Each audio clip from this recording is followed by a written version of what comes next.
नमस्कार. Vision अकॅडमीच्या vision education या चॅनलमध्ये आपल्या सर्वांचं सहर्ष स्वागत आहे. तुम्ही जर आमच्या चॅनलवरती नवीन असाल तर चॅनलला सबस्क्राईब करा, व्हिडिओला लाईक करा आणि या व्हिडिओमधली जी माहिती आहे ती तुम्हाला जर आवडली तर जास्तीत जास्त विद्यार्थ्यांसोबत ही शेअर करा. डॉक्टर भाऊ दाजी लाड 1824 ते 1874. अल्पपरिचय.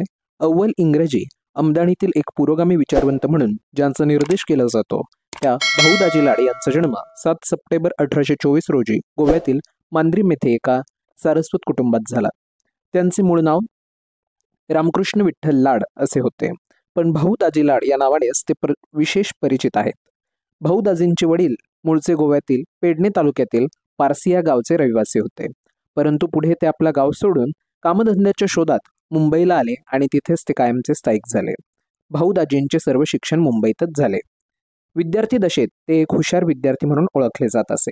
प्रत्येक परीक्षेत त्यांनी उच्च श्रेणीचे यश संपादन केले होते, त्यामुळेच अनेक पारितोषिकांचे ते मानकरी ठरले होते.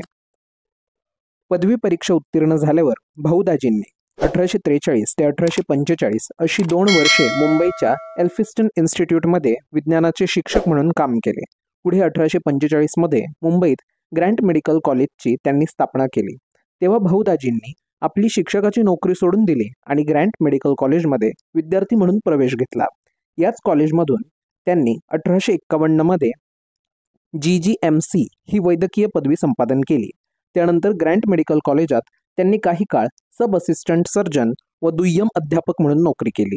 पण पुढे त्यांनी नोकरीचा त्याग केला आणि आपला स्वतंत्र वैद्यकीय व्यवसाय सुरू केला. वैद्यकीय व्यवसायात भाऊ दाजींनी चांगलाच नावलौकिक कमावला. त्या काळात मुंबईतील एक विख्यात धन्वंतरी म्हणून ते ओळखले जात असे, परंतु त्यांनी या व्यवसायाकडे केवळ व्यवसाय म्हणून न पाहता ते एक समाजसेवेचे माध्यम मानले. समाजातील गरीब व निराधार लोकांवर त्यांनी मोफत औषधोपचार केले. आपल्या काही मित्रांच्या सहकार्याने त्यांनी गोरगरिबांसाठी धर्मदाय दवाखाना सुरू केला होता. भाऊ दाजी लाड यांचा मृत्यू 31 मे 1874 रोजी झाला. डॉक्टर भाऊ दाजी लाड यांच्या सामाजिक कार्याबद्दल आता आपण बघूया. भाऊ दाजींनी भारतीय समाजातील अनिष्ट रूढी व परंपरा यांना विरोध करून समाज सुधारणेचा आग्रह धरला होता. सामाजिक प्रश्नांबाबत त्यांचा दृष्टिकोन अत्यंत पुरोगामी होता. त्यांनी विधवा विवाहाचे उघड समर्थन केले. आपल्या समाजातील अनिष्ट रूढी व परंपरा यांचा त्याग केल्याखेरीज आपल्या लोकांच्या सध्याच्या परिस्थितीत सुधारणा होणार नाही असे त्यांनी प्रतिपादन केले आणि या रूढी व परंपरा बंद व्हाव्यात म्हणून आपल्या परीने प्रयत्नही केले. समाजातील गरीब व गरजू लोकांना त्यांनी नेहमीच मदतीचा हात पुढे केला. या कामी त्यांना त्यांचा व्यवसाय बऱ्याच उपयोगी ठरला. सन 1855च्या अँग्लो अफगाण युद्धात मृत्युमुखी पडलेल्या हिंदी सैनिकांच्या कुटुंबियांना मदत करण्यासाठी त्यावेळी मुंबईत एक निधी जमा करण्यात आला होता. या कार्यात भाऊ दाजींचा पुढाकार होता. मादक पदार्थांच्या सेवनाविरुद्ध मोहीम उघडण्यातही त्यांनी पुढाकार घेतला होता. भाऊ दाजी स्त्री शिक्षणाचे पुरस्कर्ते होते. मुंबईत मुलींसाठी शाळा काढण्यासाठी त्यांनी प्रयत्नही केले होते. राजकीय कार्य. भाऊ दाजी इंग्रजी राजवटीचे समर्थक होते. अर्थात त्यावेळेच्या परिस्थितीला अनुरूप अशीच त्यांची या संबंधीची भूमिका होती.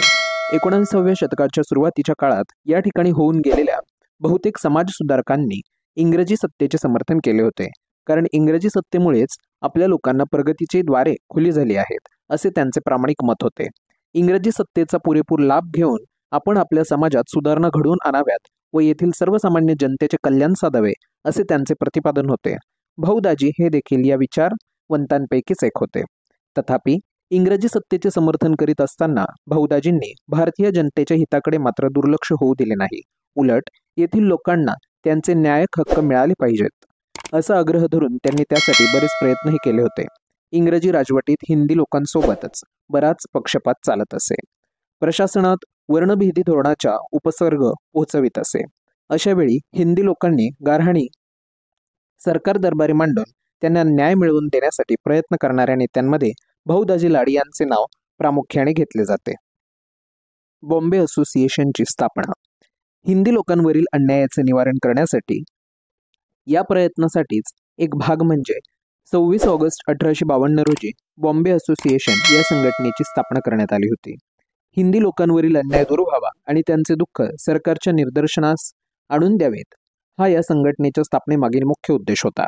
तिच्या स्थापनेत दादाभाई नौरोजी, जगन्नाथ शंकर शेठ, भाऊ दाजी लाड यांच्यासारख्या समाजसुधारकांचा पुढाकार होता. भाऊदाजींनी या संघटनेचे चिटणीस म्हणून काम पाहिले. भारतात ब्रिटिश सत्तेची स्थापना झाल्यानंतरच्या काळात राजकीय स्वरूपाची पहिली संघटना म्हणून बॉम्बे असोसिएशनचे नाव घेतले जाते आणि हा उल्लेख आपल्याला इतिहासामध्ये बघायला मिळतो. या संघटनेच्या वतीने भारतीय जनतेची कैफियत अनेकदा ब्रिटिश पार्लिमेंट पुढे मांडण्यात आली होती.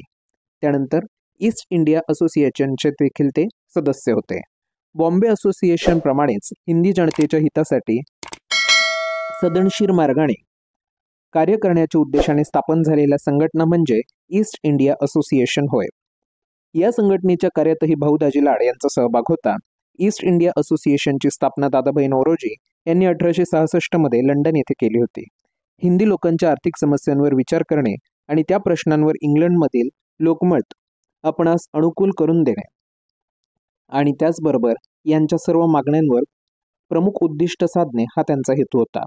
22 मे 1869 रोजी ईस्ट इंडिया असोसिएशनची एक शाखा मुंबईत सुरू करण्यात आली होती. या शाखेचे अध्यक्ष डॉक्टर भाऊदाजी लाड हेच होते. मी आशा करतो की आजचा हा व्हिडिओ तुम्हाला सर्वांना आवडला असेल. व्हिडिओ जर आवडला असेल तर नक्कीच व्हिडिओला जास्तीत जास्त विद्यार्थ्यांपर्यंत शेअर करा आणि या चॅनलवरती इथून पुढे तुम्हाला असेच इन्फॉर्मेटिव्ह व्हिडिओज बघायला मिळतील. तर तुम्ही चॅनलला सबस्क्राईब करा आणि खाली असलेल्या बेल आयकॉनवरती क्लिक करा. धन्यवाद.